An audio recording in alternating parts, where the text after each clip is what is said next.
My name is Peter Galadza. I'm the acting director of the Metropolitan and Sheptytsky Institute of Eastern Christian Studies at St. Paul University in Ottawa. And again, it's my real pleasure to welcome all of you. I begin without further ado with this really good PowerPoint, which was presented just last month at the Church in Need conference in London, England. And I do so with profound gratitude to our very, very good friend, Bishop Borys Gudziak, who, by the way, got his teaching, got his career as a professor started at the Sheptytsky Institute. He taught for 2 summers in our summer program back in the early 90s.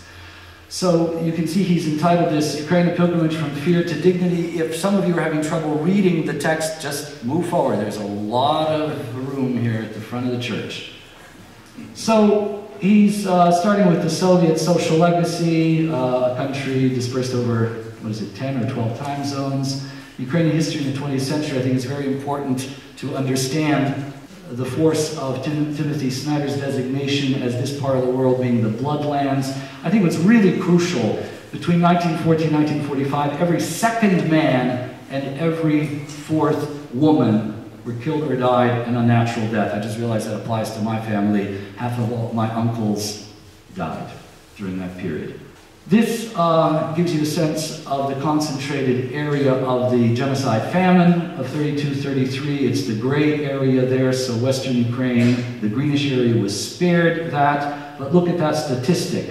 There were 1,000 people dying per hour, or 17 people per minute at the height of the genocide famine. Now, he's presenting this because you cannot understand the anger, the desire for change among the Ukrainian people unless you understand facts like this.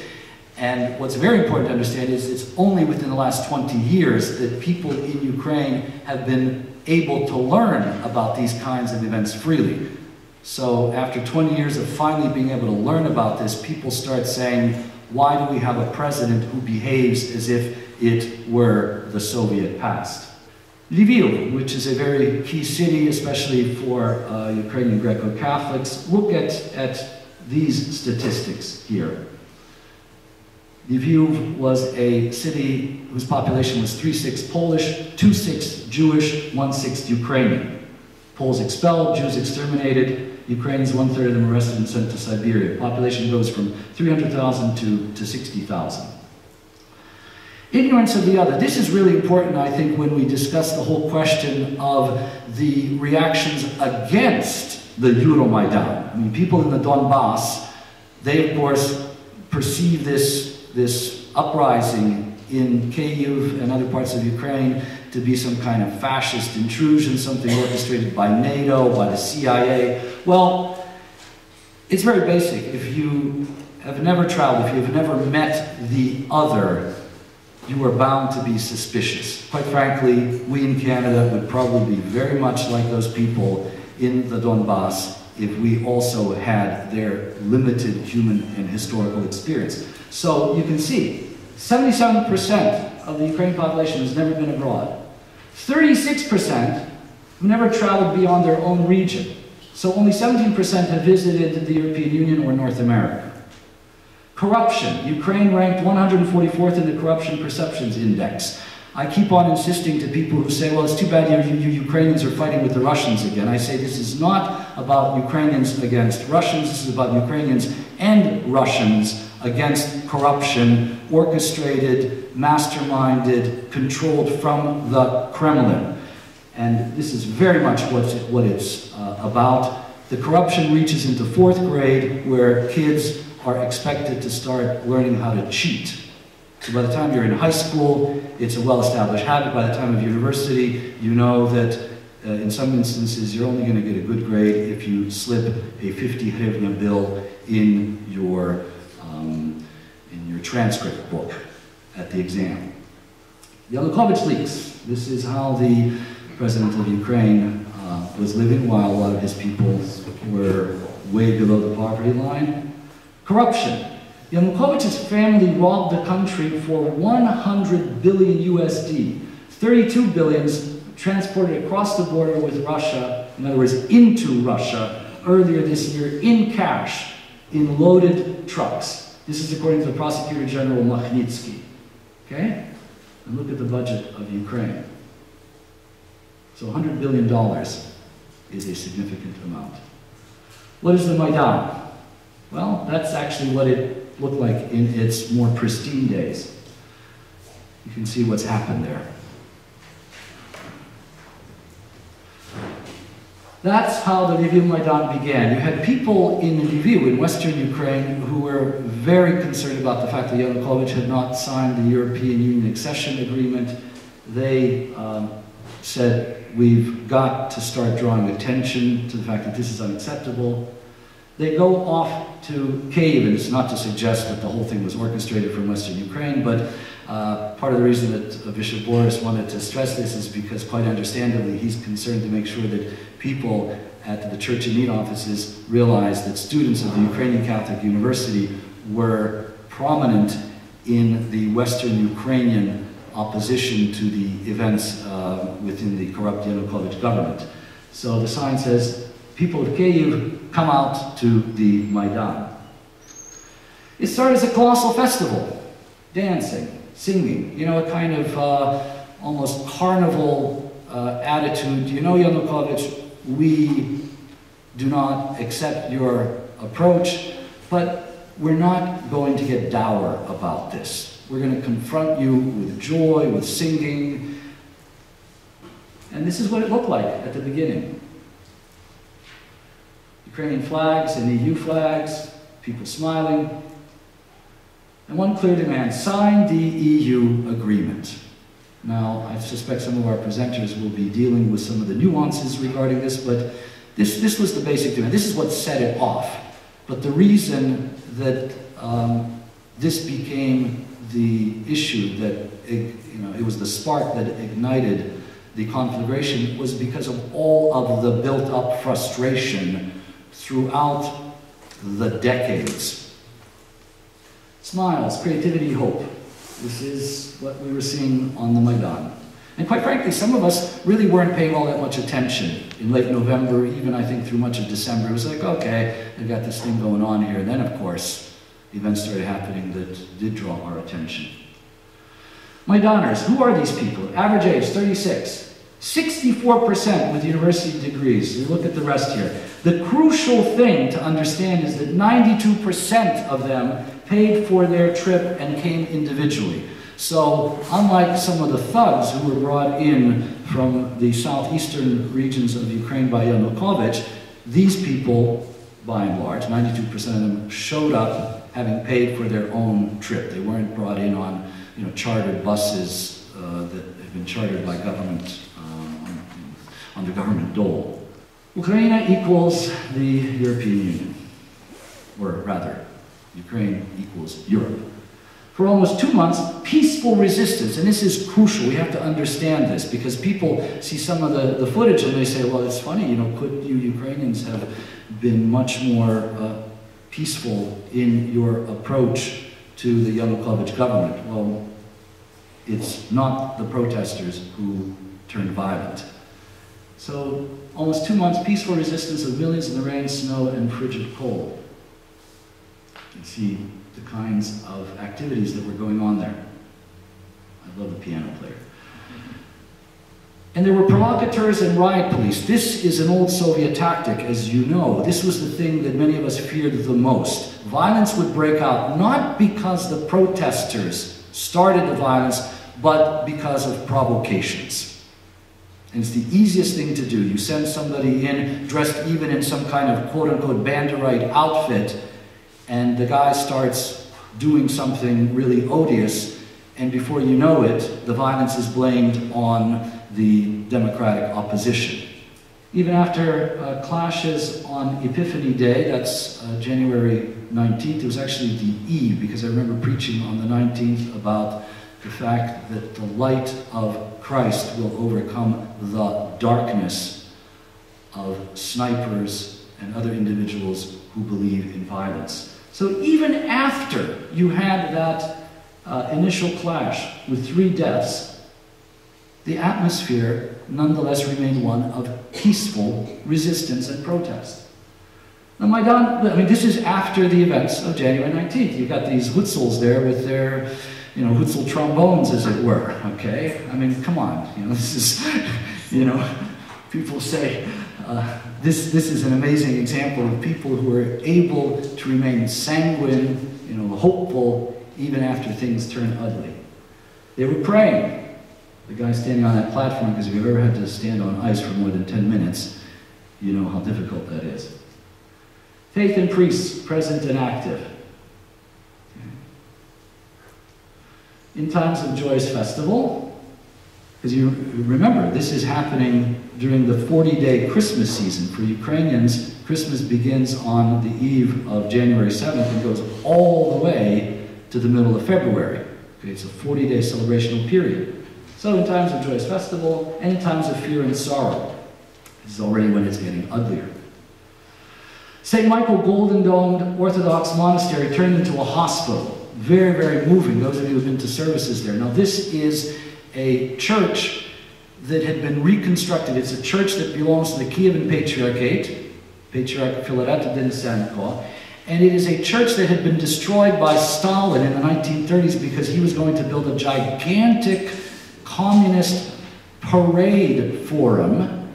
So he destroyed this church in downtown Kyiv and he had plans to destroy St. Sophia, Holy Wisdom Cathedral, on the other side of this square. That was foiled by World War II, but it had also been mined. Actually, that's a tangent, but the point is that this church has significant history. It was rebuilt near the end of the 1990s, if I'm not mistaken. Anyways, you can see it's turned into a hospital. Seminarians are with the people. Pope Francis, a pastor should have the smell of his sheep. Now these are predominantly, in this case, it's predominantly a group of Ukrainian Greek Catholic bishops and church leaders. But as you know, the Ukrainian Orthodox were very prominent in this. You'll see pictures of rabbis, imams, a Lutheran pastor. Right there, I have to give him a shout out in his absence. The one that you see speaking at the front in the grayish hat is precisely the man who commissioned this PowerPoint, Bishop Borys Gudziak, who's presently the Ukrainian Catholic Bishop of Paris, but he's also the president of the Ukrainian Catholic University. The Tatar Muslim hat is, I can't read the script there, it's off the screen, but anyway, it's worn as a sign of solidarity. Okay, so Bishop Borys is wearing the Tatar-style hat from the Crimea. Father Andrey pointed out to me yesterday that that's why that kind of hat is called the Krimka. Okay, it's a Crimean hat, so that's what he's wearing. In the night, when it was dark, cold, and dangerous, for months there was interconfessional prayer every hour on the hour. I actually had a broken ankle at the time, so I was able to watch this Maidan stuff going on 24 hours. I was just amazed. They would finish the Maidan activities on the stage at 2 a.m., start up at 6 a.m. They ended with lengthy prayers at the end of the day, started with lengthy prayers at the day, and throughout the day, the events were punctuated with prayers by everybody and anybody. Various groups. I mentioned to somebody, what I found very intriguing is that for us who are used to the Byzantine Rite form of the Hail Mary, it was very interesting to hear the Latin Rite form of the Hail Mary prayed in Ukrainian. So simultaneously, you had the two different forms of the Hail Mary being prayed on stage. This is one example of the way in which different groups came together. You see the activities there. Trying to convince the riot police to go home. Vox populi, vox Dei, голосом народу говорить Бог. God speaks through the voice of the people. Man with a rosary there. Liturgies. Liturgies going on, I think, almost every day. Certainly on holy days, Sundays. Weddings. That, if I'm not mistaken, is in the Mishka Rada, the mayor's offices, or the building of the city administration. Maybe someone here can correct me, but I seem to recall that that architrave there from the top. Confessions, very moving. We in the West have trouble getting people to go to confession even in a little box. You know, here these people are willing to do it publicly while it's snowing. Other examples of various priests. Those are both Orthodox and Catholic priests. People praying openly on the ground there. First tent chapel. It's a tent chapel where Orthodox and Catholics, Protestants, were meeting for prayer. Second tent chapel, 25 minutes, and by the way, in this picture you have Bishop Borys Gudziak, Father Michael Demid, the first rector of the Lviv Theological Academy, and Konstantin Sigov of the Kiev-Mohyla Academy. He's a member of the Moscow Patriarchate and the director of a very important publishing house in Kiev, Duch I Litera. So there you see them together. This is 25 minutes before the tent chapel burned down during the attack of the Berkut Special Forces. This priest managed to rescue the chalice and the gospel book. That's what it started looking like when it turned ugly, and it was very painful watching those kinds of events. The massacre of February 20th. And this is a theological issue, an ethical issue for church people, theologians. Where is the line of demarcation between peaceful protest resistance and then just revolution? And I will leave it to our experts to start the discussion surrounding that, but the fact is that it was the massacre that set in motion the resistance. In broad daylight, at short range, with the world's news cameras running, using high-powered rifles that kill at 2 kilometers, government snipers shot scores of unarmed protesters in the main square of Kyiv. Last rites. Priest giving absolution. Identification of bodies. They have to have people come out and claim the bodies. Priests being present there during that. Nazar, the youngest warrior of the Heavenly Hundred in the Vesna Sotnya, 17 years old. Some of the other people, 2 of them from Western Ukraine, 1 from Kyiv itself. Burial of one of those killed. By the way, the cleric in the white vestments at the right side of the screen, I had to look twice because he's not dressed in episcopal vestments. That is Bishop Eustrati, Archbishop Eustrati of the Kievan Patriarchate. And obviously for this occasion he felt that it would be more appropriate to dress in a much more simple form of vesture than episcopal vestments. Wotan Slochanik, some of us remember him from the Ukrainian Catholic University, a lecturer. He was a specialist in modern or contemporary church history, and I wrote a letter of condolence saying that Wotan Slochanik wrote his last research piece on contemporary Ukrainian history in his own blood. He was engaged to be married. Pictures of some of those who were massacred. Little memorials of some of them. Where did the people come from who were killed on the Maidan? There is a certain preponderance of participants from Western Ukraine, but you can see that Central Ukraine is also very well represented. So it's not just a matter of Westerners, invading Kyiv.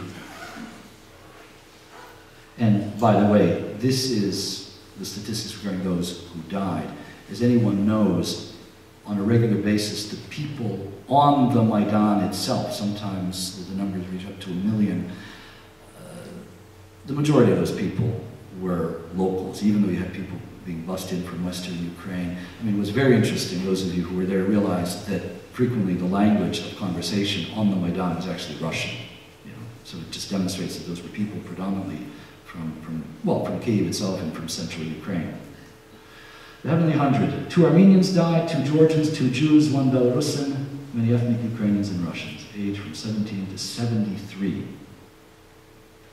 Slava Nebesny Sotny. Glory to the Heavenly Hundred. Memorial with the rosaries there. Ecumenism, an interreligious dialogue in the field. One priest of the Roman Rite, one priest of the Byzantine Rite. That's in that tent chapel. Priests of different Christian denominations. You can see Orthodox, Catholics. Right away we'll see I love this one. The Mufti and the Greek Catholic priest on the Donetsk Maidan. Donetsk, that's in the Donbass. That's where the war is raging right now. And you've got this Mufti standing next to the Greek Catholic priest in Donetsk. The Mufti of Crimea, he's in the white hat next to the bishop. The Mufti has the necktie. The Mufti of Crimea and the Orthodox Bishop Clement. I presume, he's Kievan Patriarchate, can I presume that? Yes, so a bishop of the Kievan Patriarchate, Clement. That's a rally in Crimea. I'd love to know what's happened to Bishop Clement today, where he is now. Maybe we can get some information on that. Lutheran pastor on the Maidan. Prayer tent, sponsored by evangelical Christians. It literally says, Molitolny Namet, prayer tent. Rabbi, and we'll hear more about the participation of the Jewish community in the Maidan from Dr. Igor Shkupat. Pardon? Aslan, okay. You will fill us in on it. Orthodox priest and Buddhist, I love this. This is really cool. The Buddhist is on the far right, as you can see. Then, on June 27th, 2014, President Poroshenko signs the association agreement with the European Union. It's ratified in the Ukrainian Parliament. There you can see the yeas and nays. The EuroMaidan won, right? Well, the pilgrimage from fear to dignity is punished by war. I don't know where this picture was taken, but I suspect it's either Crimea or Donetsk, someplace like that. I don't think that would be, well, it's certainly not Kyiv. The annexation of Crimea, and I think this is very important that we hear about the little green men, or the green man, rather. You're supposed to have some kind of insignia identifying the country that you serve whenever you're in military uniform. Otherwise, you're considered a terrorist. Well, as you can see, these men have no insignia identifying their loyalties, and yet, of course, the loyalties are known to all. You have Colonel Mamchur. It's important to stress that there were people who resisted in whatever way they could. Mamchur, on March 3rd, was given an ultimatum to surrender. The ultimatum was given by pro-Russian forces. He was supposed to do that at the airport of Belbek. He instead chose to march to a pro-Russian checkpoint with his men, unarmed, while only carrying the flag of the 62nd Fighter Aviation Regiment. You can see the young man there in uniform. If you look close, you can see he's crying. Student of the Navy Academy in Sevastopol cries, executing an order to remove the national flag. Unfortunately, the rector and professors switched to the Russian side. His classmates, nonetheless, sang the Ukrainian anthem. And of course, the academy was subsequently evacuated to Odessa. Mustafa Jamilev, Crimean Tatar leader, human rights activist, Soviet prisoner. He led the longest hunger strike in the history of the human rights movement, 303 days. And I'm very happy that an expert on this whole period has just walked in. I welcome Professor Bob Magwichi, who's actually just written a wonderful book about the Crimea, which hopefully you'll be able to purchase, if not today, then soon. Mustafa Jamilev was denied entry to Crimea to take part in the Tatar national commemoration of the 70th anniversary of the genocidal deportation of all 240,000 Tatars from Crimea in 1944 to Central Asia and Siberia. In other words, it's this year that marks the 70th anniversary of that forced deportation. And just a little, well actually I'll leave Victor to give you details on that, because I grew up with all sorts of misinformation about the Crimean Tatars and their connection with the Nazis. So, you know, if someone who grew up in the Ukrainian community could be so horrifically misinformed, I can't imagine what the average North American knows. Actually, the average North American knows nothing about this, but those who do know something tend to know only the Soviet side. Annexation of Crimea, the aftermath. You can see the number of people that were forced to leave.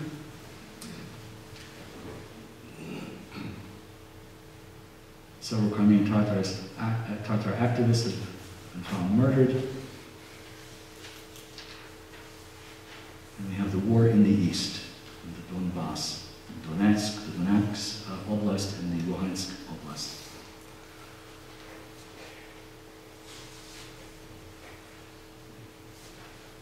The occupation of state buildings in the Donbass, proclaiming the People's Republics of Donetsk and Luhansk. So Kyiv loses control over these areas. The shooting down of the Malaysian flight. You can see there was actually a Canadian on that flight.